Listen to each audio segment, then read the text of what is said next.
everyone, Adi Tambarambaa, also known as Tam Reporter. Thanks for stopping by my YouTube channel, and today I've got another art by Marlene page, and as you can see this one is bold and bright. I'll go into that one, how this came about in a minute, but we'll go through what I used. So I've used the new stencil with the 3 patterns on it. I've used the new geometric one. I've used the Lotsa dot stencil. I've also used the die cut frame. And I decided I needed to add a couple of black pages into my artist size journal, the new one, just for a bit of interest. So I've used the black refills. I've also used a Gibberish stamp. And of course I can't do a page without the sticky quotes, and I've used the glue. I've also used white gesso plus paint colours. I've got funky and neon in the fluoros, happy, mermaid, and I've got peony, kissy, hot curry, smurf and pitch, and they are all listed in the description. Okay, I have been finding it tricky at the moment to find playtime in my life. It's just been really busy lately. So I've decided to carve out some time and light a candle and make that a real conscious effort to have this time just for me. And so part of the process for me is using a really nice candle. This one I got as a gift for Christmas. So I thought, well, let's, really make it feel like it's special time for me, rather than it feeling like, I'm trying to get into my space and I've got to get a video done, I've got to get this done. So I just want to stop and enjoy the process. So that's what I'm doing at the moment. Okay, so while I've been talking, I've grabbed a black sheet of the artist size refills, and I've used white gesso and I've popped it down. I actually ended up doing a couple of coats, but I've sort of just done it from the top going down. I haven't filled the whole lot in. I want to have some black edging to it, but I'm putting gesso down because I want to add the paint colours and I want to keep them really bright. So that's how, on the black, they still look lovely on the black paper, but they will be a bit duller. So by adding the white gesso behind, it allows them to stay really bright.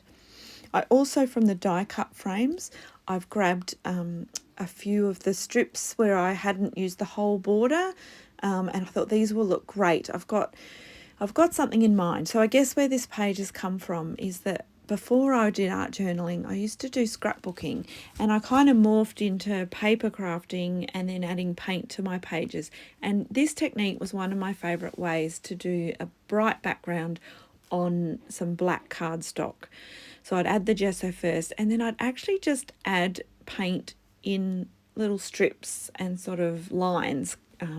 Sometimes it'd just be a section behind a photo, but yeah, it was a lot of fun. And I thought, you know what, I have never done a page in that way. So what actually happened is you guys kind of made this page happen, because a couple of videos ago I did one where I tried to work in pastel, and I ended up, through a process, it became brighter and brighter.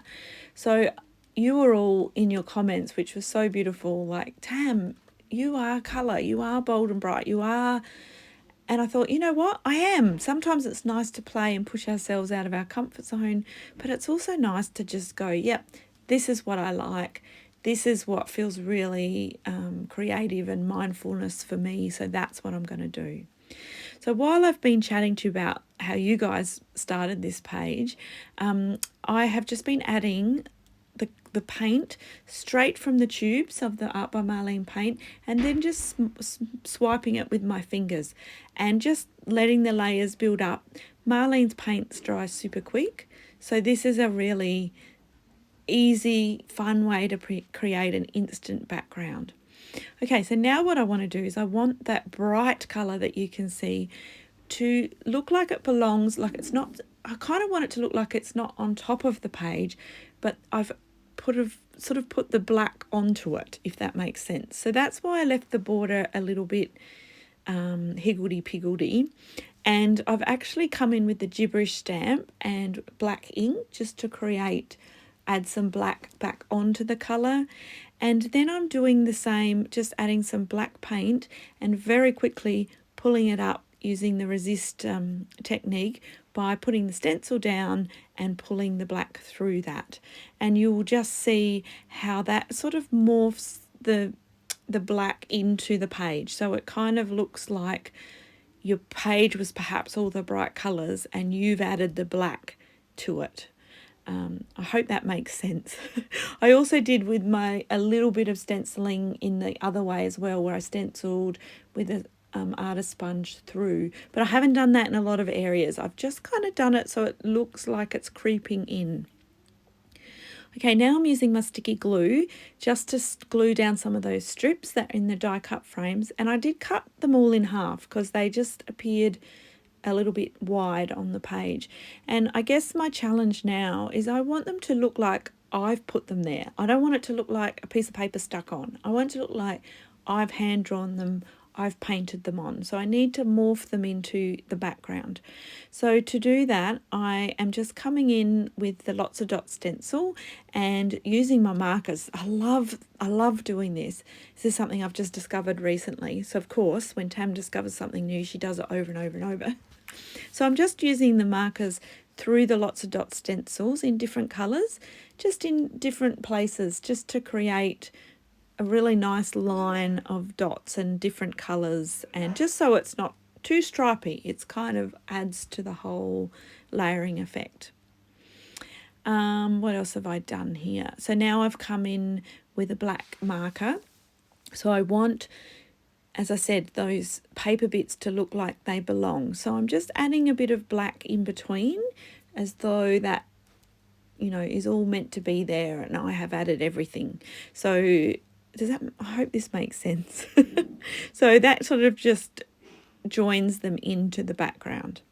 And now I'm actually using a lid off of an old paint colour. So when I've finished completely with the paint, I've kept a couple of lids, and I'm just using black paint to stamp with that. And I'm making sure I stamp off at the top as well, so it looks like this is a whole drippiness of colour coming down the page. Okay, and then I'm using, again, that stencil with the 3 different sort of circular and hexagons on it.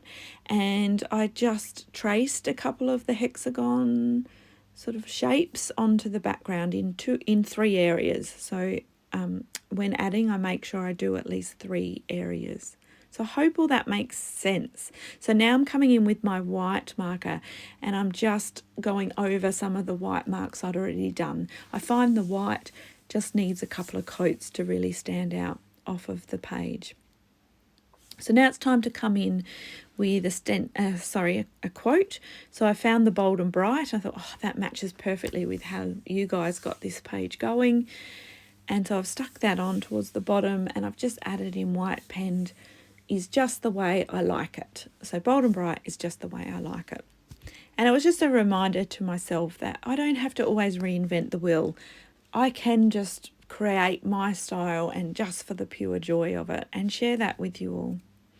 So now with those little black lines I did with my marker pen, I'm just adding little white dots to them with a white gel pen, just to make them all look part of the whole background. So it ends up looking quite artsy.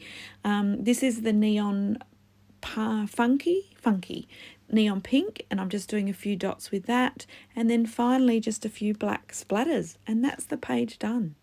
So I really love this style. It's really fun to do. There's no rights or wrongs, but I think one of the tricks is using some sort of black stenciling to bring in those outer edges, so it all looks like, I think you end up looking at this page and think, how's she done that? But it's actually really simple. So I hope breaking it down helps you. I hope it inspires you to create. And thanks for being here today. Bye.